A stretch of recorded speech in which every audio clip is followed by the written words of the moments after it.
ఇంకా అట్లా హాస్పిటల్లో చనిపోయినాక హాస్పిటల్లో కూడా డాక్టర్ చనిపోయాడండి తీసుకెళ్ళండి అని అంటే అంబులెన్స్ కావాలి. అంబులెన్స్కి 1000 రూపాయలు. ఆ 1000 రూపాయలు కూడా నువ్వు కట్టు, నువ్వు అంబులెన్స్ మాట్లాడు, నువ్వు మాట్లాడు. అక్కడ కూడా పోటీలే. ఏదో ఒక రకంగా ఒక ఆవిడ అంబులెన్స్కి 1000 రూపాయలు కట్టి పాపం లాస్ట్ ఆ పిల్లోడిని తీసుకొచ్చారు. తీసుకొచ్చాక ఇంటి ముంగట పందిరేసి ఐస్ బాక్స్ తెప్పించారు, కూలింగ్ బాక్స్. ఇంకా రెండో రోజున తీసుకెళ్ళి పాపం చేయాలి కదా, మట్టి చేయాలి కదా. ఇక ఆ అబ్బాయికి ఊర్లో బాక్స్ మనిషిని పెట్టడానికి పెట్టి ఒకరు పంపించారు. ఒకరేమో వచ్చి టీడీపీ తరపున వాళ్ళు వచ్చి లీడర్లు వచ్చి వాళ్ళు ఒక 5000 ఇచ్చారు. ఇంకా అట్లా మా అబ్బాయికి, ఆ పిల్లోడికి, మా తమ్ముడికి ప్రతి ఒక్కరు సహాయం చేసిన వాళ్ళే ఆదిత్యంగా. లాస్ట్ ఇంకా చనిపోయాడు అనేసి లాస్ట్కి 3వ రోజున ప్రార్థన అయిపోయింది.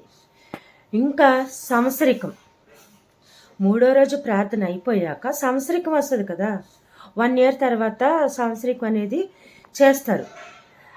అయితే దానికి కూడా ఒక్కరికి ఫోన్ చేస్తే మేము చేయకూడదు, చచ్చిపోయినట్టు వదిలేయాలి. సంవత్సరికం ఏంటి? మీరే చెప్పండి ఫ్రెండ్స్, హిందువులో 1 ఇయర్ తర్వాత సంవత్సరికం చేస్తారా లేదా? మా దాంట్లో అయితే జ్ఞాపకార్థం కూడిక అంటారు, హిందూ దాంట్లో అయితే సంవత్సరికం అంటారు. ఆ రోజు కూడా ఎవ్వరు కూడా ప్రార్థన పెట్టించలేదు. మా తమ్ముడు తర్వాత ఒక చెల్లి సంవత్సరికం ఏదో చేస్తానని ఏదో మాట్లాడితే ఒక్కరు కూడా ముందుకు రాలా. మేము చేయకూడదు. ఆల్రెడీ నేను కూడా వేస్తా అన్నా డబ్బులు. ఎవరెవరు ఎంతెంత వేస్తే 10,000 వేసారా 10,000, 20,000 వేసారా 20,000. లేదు, కాలేదు. ఉట్టిగా మాటల వరకే షోకుటాపు బ్రతుకున్నంతసేపు అలా టార్చర్ పెట్టి అలా 1 రూపాయి ఖర్చు పెట్టుకోకుండా అర్ధంతరమైన ఎవరు దిక్కులేని సావు గవర్నమెంట్ హాస్పిటల్లో చనిపోయాడు ఒక తమ్ముడు. ఆ తర్వాత చచ్చిపోయినప్పుడు చేయాల్సిన కార్యక్రమం కూడా చెయ్యలే. ఊర్లో అందరూ తెలుసు మా తమ్ముడిది సంవత్సరం జరగలేదు అని ఊర్లో ప్రతి ఒక్కరికి తెలుసు. ఇక అదండి మా తమ్ముడిదైతే ఫుల్ స్టాప్ స్టోరీ అంటే ఇదనమాట. ఇంకా ఎప్పుడైతే అమ్మ తమ్ముడు చనిపోయారో అప్పటి నుంచి కుటుంబం ముక్కలైపోయి ఇంకా ఎవరితో సంబంధాలు లేకోకుండా అన్నీ తెగిపోయి ఎవరి బతుకులు ఎవరి లైఫ్లు వాళ్ళు బతుకుతున్నారు. అలా బ్రతకొచ్చు కదా. నా మీద చేపెట్టి గీకితే ఏమొస్తుంది వాళ్ళకి? ఏమొస్తుంది? వాళ్ళల్లో మార్పులు వచ్చినాయంట, వాళ్ళల్లో మారారంట, దేవుడంట, దెయ్యం అంట, అదంట ఇదంట, భద్రాళ్ళంట. కొందరేమో మేము అది మేము ఇది, ఇంకొకరేమో మేమట్లా మేమిట్లా. మారరా? ఇంకెప్పుడు మారరా మీరు? ఏదైతే కుటుంబంలో ఒక ఇదిగా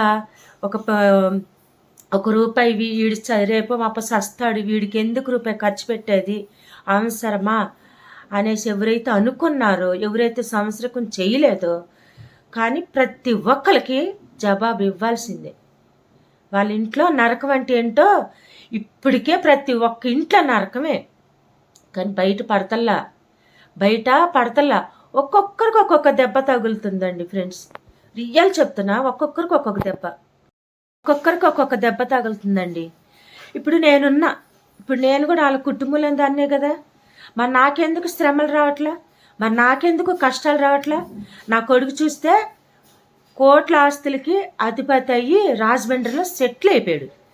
నా కూతురు చూస్తే బంజారాయిల్స్ సీఎం కేసీఆర్ ఇంటి వెనకాల బంజారాయిల్స్లో రోడ్ నెంబర్ 14లో సొంత ఇంట్లో కాపురం చేస్తుంది. పిల్లతో భర్తతో హ్యాపీగా ఉంటుంది, కుటుంబంతో ఫ్యామిలీతో మంచిగా. తల్లి నేనున్నానంటే నెలలు కాదు కదా, సంవత్సరాలు చూసుకున్నంత శక్తి, బలం, గుండె ధైర్యం నాకుంది నా బిడ్డలను చూసుకోవడానికి. మంచి తింటాం, మంచిగా ఉంటాం, మంచిగా టెన్షన్ లేని లైఫ్ అంటే నేను గొప్పలు చెప్పుకోవట్లేదండి ఫ్రెండ్స్, నిజం చెప్తున్నా. హృదయం శుద్ధి గల్ల వారి ఇల్లు వర్ధిల్లుతుందని వాక్యంలో ఉంది. హృదయం శుద్ధి గల్ల వారి ఇల్లు పొంగి పొరులుతుంది, దేనికి కొలత ఉండదు. దేవుడే సెలవిచ్చాడు.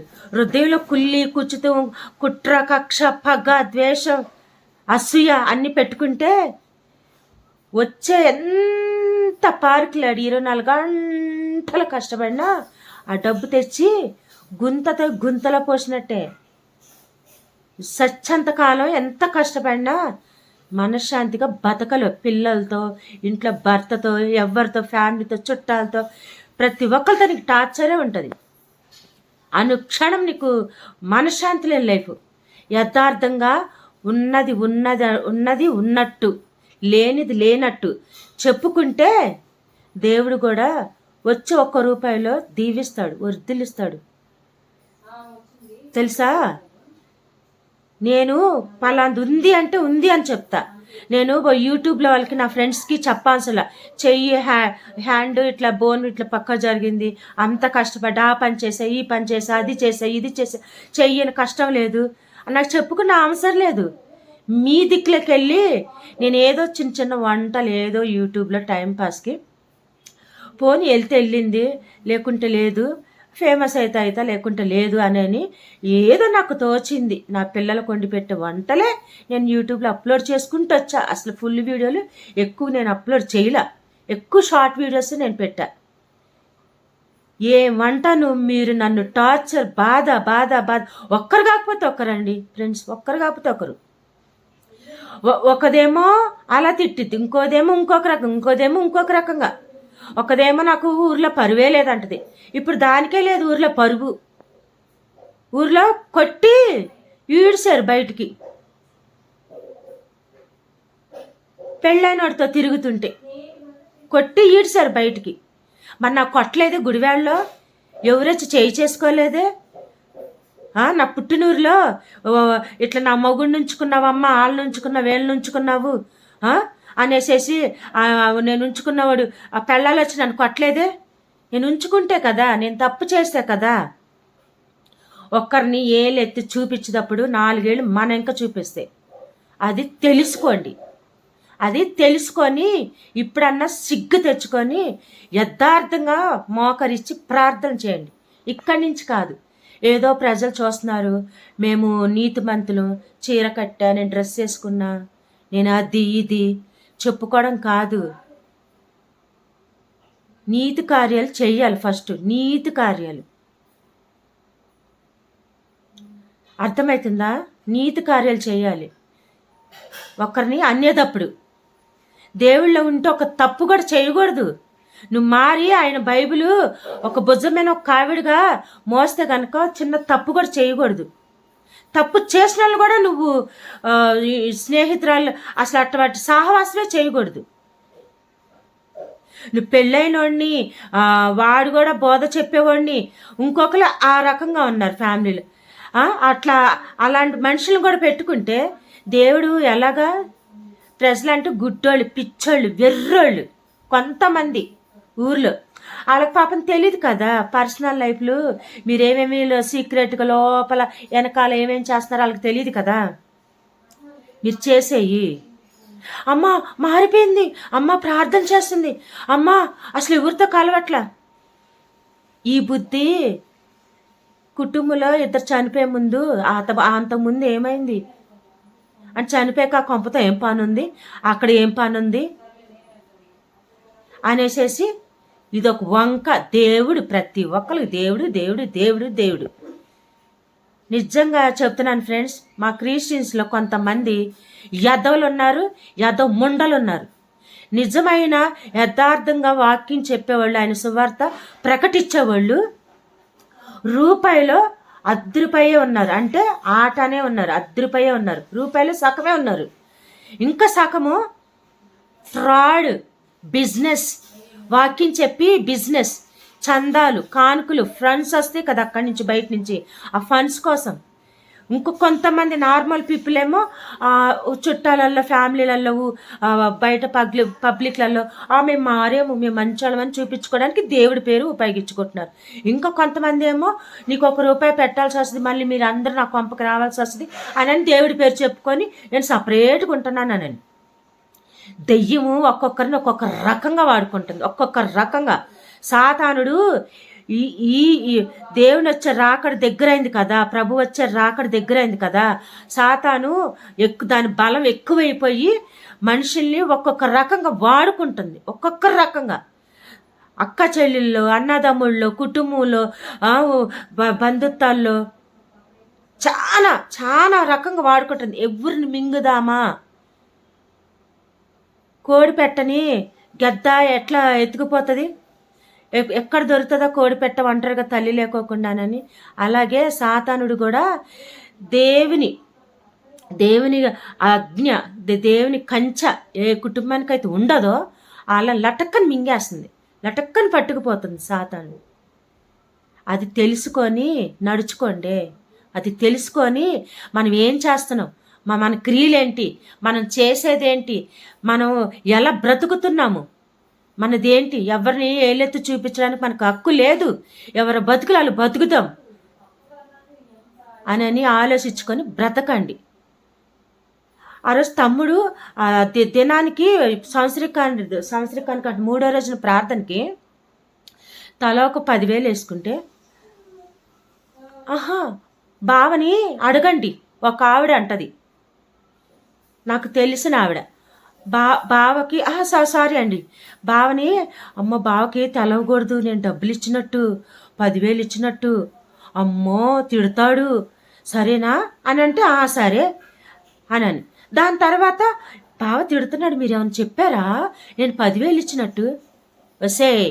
వసే నీతోనే మాట్లాడుతున్నానే, వసే మోటి నీతోనే మాట్లాడుతున్నా అంటే, ఎవరైనా చనిపోతే కుటుంబంలో 10,000 ప్రార్థనకి జ్ఞాపకార్థానికి ఇస్తే నీ మొగుడు తిడతాడా, నీ మొగుడు కిందకేసి పొడుస్తాడా? అప్పుడు ఎందుకే నువ్వు ఇచ్చేది గొప్పగా, ఎందుకు ఇచ్చేది? ఇంకా నేను చూసేసా, పీకేసా, కట్టలు కట్టే పిచ్చేసా, నీ బతుకు తగలెట్ట, పీకేసా చూసేసావా? ఒక్కసారి 10,000 ఇచ్చినందుకే మేమందరం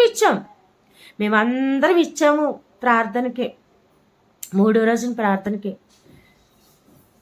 ఇచ్చినట్టు చెప్పొద్దు. మనుషులంటే మీరు మనుషులేనా? ఇంకోదేమో 4 ఇస్తా అంటది, 4,000 5,000. చచ్చినప్పుడు ఏమి తీసుకెళ్ళలేం, కరోనా వచ్చి చనిపోయారు, ఏమి తీసుకెళ్ళలే వాళ్ళు, అంత ఇక్కడే. ఇవాళ రేపు తాతల కాలం అప్పుడు 100 సంవత్సరాలు, 101, 90 సంవత్సరాలు, 99 వచ్చినాక చనిపోయేవాళ్ళు. ఇప్పుడు చావుకి వయసు లేదు చావుకి. చిన్న చిన్న పిల్లలు అకాల మరణాలు, యాక్సిడెంట్లు అయిపోయి ఒక్కొక్కరు కాలిపోయి ఎన్ని జరుగుతున్నాయి. ఏజ్ లేదు ఇప్పుడు సావుకి. సాతాను చిన్న లేదు పెద్ద లేదు, ఎవరిని మింగుదామా, ఎవరిని పట్టుకుపోదామా, కోడి పిల్లని గెద్దలాక్కుపోయినట్టు. తెలుసుకొని బుద్ధి తెచ్చుకొని బ్రతకండి. నన్ను గెలకొద్దు, నా బతుకు నేను బ్రతుకుతున్నా. నేను మంచి బ్రతికే బతుకు చూడకపోతే గుడ్డలు కలజోడు పెట్టుకుంటారే, మొన్న కరోనా వస్తే మాస్కులు పెట్టుకొని తిరిగారు, అలా పెట్టుకొని తిరుగు, నల్ల కలజోడు పెట్టుకొని తిరుగు. నా పిల్లలు నేను మంచి సంతోషంగా ఉండేది నువ్వు చూడలేకపోతే, వారలేకపోతే, అర్థమవుతుందా? ఇక మీదటన్నా ఉన్నది ఇది నీళ్లు ఇది పాలు నిజాలు చెప్పుకుంటే అందరు బ్రతకండి. లక్షలు వస్తుంది, బొచ్చు వస్తుంది, అది వస్తుంది ఇది వస్తుంది అని కాదు. ఫస్ట్ మన నీతి కార్యాలు ఏంటి, మనం ఏం చేస్తున్నాం, 10 మందికి ₹1 సహాయం చేస్తున్నాం, 10 మందిలో మన పేరు ఉందా అని అట్లనన్నా చెప్పుకొని బ్రతకండి. వాక్యం చెప్పి 10 మందిని మార్చండి. అప్పుడన్నా పరలోకంలో గ్రంథంలో నీ పేరు లెక్కింపబడుతుంది. చేసేది ఒక మంచి పని, రోజుకి చెప్పుకునేది 4, 10 చెడ్డయి. ఆ 10 చడ్డీలు మంచిది కూడా పోతుంది తెలుసా. నువ్వు చేసుండొచ్చు ఒక మంచి పని. నువ్వు రోజుకొచ్చి 10 చెడు పనులు చేస్తే ఒక మంచి పని కూడా పోతుంది. నువ్వు కరెక్ట్గా నువ్వు ఎగ్జామ్లు అన్నీ రాస్తావు, ఒక ఇంకు చుక్క పడితే మొత్తం గుడిసిపోయినట్టే. అర్థమవుతుందా? నేను క్లియర్గా చెప్తున్నా. ఒక్కొక్కరు తెలుసుకోండి, నా వీడియో చూసి బుద్ధి తెచ్చుకోండి. నా జోలికి ఎవరు రావద్దు. వచ్చారంటే మాత్రం మంచి మర్యాదగా ఉండదు. మీలాగా పిఎస్లకి వెళ్ళి ప్రతి ఒక్కరు ఫ్రెండ్స్ పొద్దున్న ఇదిగో నిజంగా బ్రష్ చేయలేదు నేను సచ్చి. ఇదిగో మా క్లారా కూడా ఇది ఇక్కడ కూర్చుంది. నిజంగా బ్రష్ చేయకొకని ఇలా కూర్చొని నేను మాట్లాడుతున్నాను నేను పబ్లిక్ తోటి. ఎందుకంటే మీకు కూడా తెలవాలి.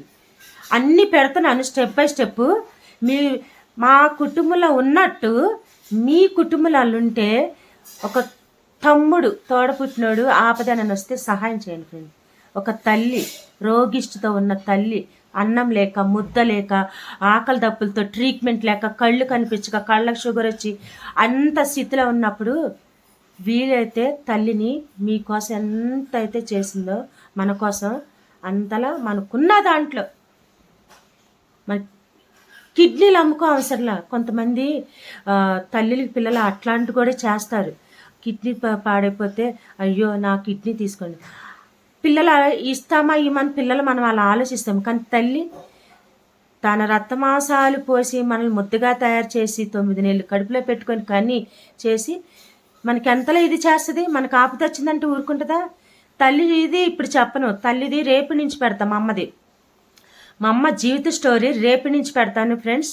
నా వీడియో కోసం వెయిట్ చేస్తుండండి. ఆమెదైతే ఏడుపు వస్తుంది ఫ్రెండ్స్. మా అమ్మదైతే నేను చెప్పే ప్రతి మాటకి దుఃఖం ఇట్లా రావాలి, అంత ఇదనమాట. నా కుటుంబంలో ప్రతి ఒక్కరు నా మీద పిఎస్కి వెళ్ళిపోవడం, పోలీస్ స్టేషన్కి వెళ్ళిపోవడం. మరి వాక్యం వింటారు, వెళ్ళి చర్చిలకు వెళ్తారు. బ్రదర్ ఏం చెప్తారు? కోటి మెట్లు పోలీస్ స్టేషన్ గేట్ లోపలికి దాటొద్దని అంటారు. అక్కడికి వెళ్తే సాతాన్ దెయ్యం చేతిలోనే ఉన్నట్టు అంటారు. మీరు దెయ్యాలే, మీరు దెయ్యాలు, మీరు సాతాన్లు, దెయ్యం చేతిలో ఉన్నవాళ్ళు. మీరెక్కుతున్నారు. ప్రతి ఒక్కరు నా మీద కంప్లైంట్ ఇచ్చిన వాళ్ళే, కానీ అవమానం పడి వెనక్కి తిరిగి వెళ్ళిపోయిన వాళ్ళే ఫ్రెండ్స్ అందరూ. ఒక్క కేసు అంటే మళ్ళీ మీరు ఏదో అనుకుంటారేమో, ఆహా రాని అదేమో అందుకే పెట్టారేమో అని. అలా కాదు. దెయ్యపు ముండాలి కదా, కొట్టేసేసిందండి, తిట్టేసేసిందండి, ఇంటి మీదకి వచ్చేసిందండి, మా పిల్లల్ని అల్లరి చేస్తుందండి, మా ఉంచుకున్నాడు ఇంటికి వెళ్ళిందండి, అక్కడికి వెళ్ళి నన్ను ఉంచుకున్నాడు వాళ్ళని అని చెప్పడానికి వెళ్ళిందండి. నన్నంటే ఇప్పుడు నా మీద ఎవరైతే కేసు పెట్టారో ఆమె గురించి చెప్తున్నాను ఫ్రెండ్స్. ఒకళ్ళు నన్ను అనుకున్నారు అంటే ఆమె పిఎస్లో మాట్లాడిన మాటలు చెప్తున్నా. నన్ను ఉంచుకున్నాడు ఇంటికి వెళ్ళి గొడవ పెట్టిందండి. అమ్మ కేసుకి ఏమని పెట్టడానికి వచ్చావు అని అంటే ఆమె చెప్పడం ఇట్లా. నేనేదో కడుపు తిప్పలకి ఏదో పని చేసుకుంటుంటే ఏదో ఆయన ఏదో ఎంత పాలపేటలో ఏదో గీమ అన్నీ తెచ్చిస్తుంటే వాళ్ళ ఇంటికి వెళ్ళి అల్లరి చేసి మళ్ళీ వాళ్ళని వెళ్ళి రెచ్చగొట్టి వాళ్ళని కూడా వెళ్ళి కేసు పెట్టాడు, వెళ్ళి దాని మీద పెట్టండి అని. ప్రతి ఒక్కరు ఇంకోదైతే రెండోసారి నా మీద పెట్టడం, మోటి అందే మోటి, అది రెండోసారి నా మీద పెట్టడం. సిగ్గు తప్పిన మొండ. మారు అదైతే రెండోసారి నా మీద కంప్లైంట్ ఇడు. నేను నా సొంత పొలం నా దగ్గరున్న మనుషులు నా తోడబుట్టిన మీద ఏ రోజు కూడా ఒక్క కంప్లైంట్ ఇవ్వలేదు ఫ్రెండ్స్. చూసుకోమాను, దేవుడికి నేను లెక్క చెప్పుకోవాలి రేపు రోజున. ఒక్క కంప్లైంట్ వాళ్ళు ఇస్తున్నారా, వెళ్ళి నించుంటా చేతులు కట్టుకుంటా. ఏం చెప్పుకుంటారు చెప్పుకోండి. ఒక దగ్గరున్న వాళ్ళు అరుచుకుంటే అది కేసు బుక్ ఫైల్ చేసి కోర్టుకి పంపిస్తే జడ్జి ఎవరికి పొడుస్తాడు వెనక నుంచి? ఎవరైతే కేసు ఫైల్ చేసి పంపించాడో వాళ్ళని తిడతాడు. ఇదొక కేసారా, ఇదొక కంప్లైంటా, కోర్టు దాకా పంపించారని. వాళ్ళు అంత పెద్ద చదువులు చదువుకొని అంత పెద్ద జాబులు అంత తెలియలేదా? చిటికి మాటకి వెళ్ళిపోయి ఇది మమ్మల్ని తిడుతుందండి, మమ్మల్ని రోడ్లు వేస్తుందండి, మా పిల్లల గురించి చెప్పుకుంటుందండి. పిల్లి కళ్ళు మూసుకొని పాలు తాగుతా నన్ను ఎవరు చూస్తలేదు అనుకుంటుందంట. నీలాగా నీలాగా నేను చెప్తే కాదే, మనం ఏం చేస్తున్నామో, మన స్థితి ఏంటో, మన బతికేంటో అందరు చెప్పుకుంటారు. ఇక మీదట అన్న ప్రతి ఒక్కరికి చెప్తున్నాను, నా జోలు రావద్దు, నా పిల్లల జోలు రావద్దు, నా పర్సనల్ జోలు కూడా రావద్దు. కంప్లైంట్లు ఇచ్చుకోండి. మీకు పేపర్ ఏముంది, పెన్ ఏముంది, పోలీస్ స్టేషన్లో మీరు దెయ్యాలి కాబట్టి పోతారు, అందరూ తెలుసు. కానీ దేవుడి చేతిలో ఉన్న దాన్ని నేను, ఆహా నువ్వు దేవుని చేతులు ఉన్నావా, నువ్వు నీతి మంత్రాలు అంటే నేను నీతి మంత్రాలు అని చెప్తులా. నా హృదయం నీతిదే, నా శరీరం పాపది, నేను చేసే పాపాలు, నేను చేసేవి ఇవి. పాపాలంటే ఫ్రెండ్స్ మీరేమో అనుకున్నారు, పాపాలంటే రోజు తిట్టడమో, ఒక మాట ఒక దగ్గర అబద్ధం ఆడడమో, కోప్పడమో, ఏదో ఒకటి. ఈ పాపం శరీరంతో ఉన్నంతసేపు పాపాత్ములమే మనము, పాపంతోనే కదా పుట్టాము. దేవుడేమంటాడు, నీ హృదయాన్ని ఇల్లుగా చేసుకొని నీ పరిశుద్ధాత్మ దేవుణ్ణి నింపుకో అని. నా హృదయం ఎప్పుడు శుద్ధిగా ఉంటుంది. నన్ను కోసినా ఏసయ్యా కొన్నైనా మంచి పనులు చేశానయ్యా అని ఇలా వస్తుంది. నా ఇంటికి ఎవరన్నా బాధ వచ్చారంటే అలా ఇచ్చేసేస్తా. ఎవరో ఒక టైంలో నా దగ్గరికి బాధతో వస్తే వాళ్ళకి 5,000 పంపించమ్మను. మా ఊర్లో వాళ్ళకి ఇట్లా బేలు కింద కొన్ని డబ్బులు కావాలి అని ఒకళ్ళు అడిగారు. ఫోన్ ద్వారాగానే, ఇంటికి కూడా రాలేదు ఫ్రెండ్స్. ఎమ్మంటే 5,000 వేసాను ఫోన్పేలో. అలాంటి మనసే మీకు కూడా అడిగారు వాళ్ళు డబ్బులు, మీ మొక్కలకి ఇచ్చారా? ఇప్పుడు ఒకరికొకరు నాక్కుంటున్నారు. నాకోండి వచ్చి మీ బతుకులు మీరు ఇలా ఉంటారు ఫ్రెండ్స్. మనం సహాయం చేస్తామా, వాళ్ళు కూడా మనకి ఇట్లా గుండెల్లో పొడుస్తారు. అందుకే వాళ్ళు పొడుస్తారని మనం సహాయం చేయకుండా ఉండకూడదు. ఇప్పుడు ప్రభు కూడా మన పాపాలు చేస్తున్నాం, తప్పులు చేస్తున్నామని నాకు సహాయం చేయకుండా ఉంటాడా, నాకు రక్షణ ఇవ్వకుండా ఉంటాడా? ఆయన ఎలాగ మనకి ఇడవడు. మనం సహాయం చేసిన వాళ్ళకి వాళ్ళు మనల్ని కొట్టినా, కళ్ళల్లో పొడిచినా, గుండెల్లో బాణాలతో పొడిచినా తుడుచుకొని వెళ్ళిపోతా ఉంటాను ఫ్రెండ్స్. తుడుచుకొని నా త్రూలో నేను పోతూ ఉంటా. ఇది ఫ్రెండ్స్ ఇవాళ స్టోరీ. అయితే రేపటి నుంచి మా అమ్మ స్టోరీతో ముందుకు వస్తాను. ఆమె జీవిత స్టోరీ, ఆమె ఎలా మా నాన్నతో పెళ్లి చేసుకుంది, ఎలా పిల్లలకి అంది, ఎలా కష్టాలు పడింది, ఎలా ఇదైంది, ఎలా శ్రమలు పడి లాస్ట్కి ఎలా చనిపోయింది, చాలా స్టెప్ బై స్టెప్ రోజుకొకటి పెడుతూ అప్లోడ్ చేస్తూ ఉంటాను. రేపు మా అమ్మ స్టోరీతో వస్తాను వీడియోలోకి. ఓకేనా ఫ్రెండ్స్? నా వీడియో మీకు నచ్చినట్లయితే లైక్ చేయొద్దు. కుటుంబంలో తోడపుట్టిన బాధతో వస్తే కొంచెం హెల్ప్ చేయండి, సహాయం చేయండి, అంతే ఫ్రెండ్స్. Okay, bye friends.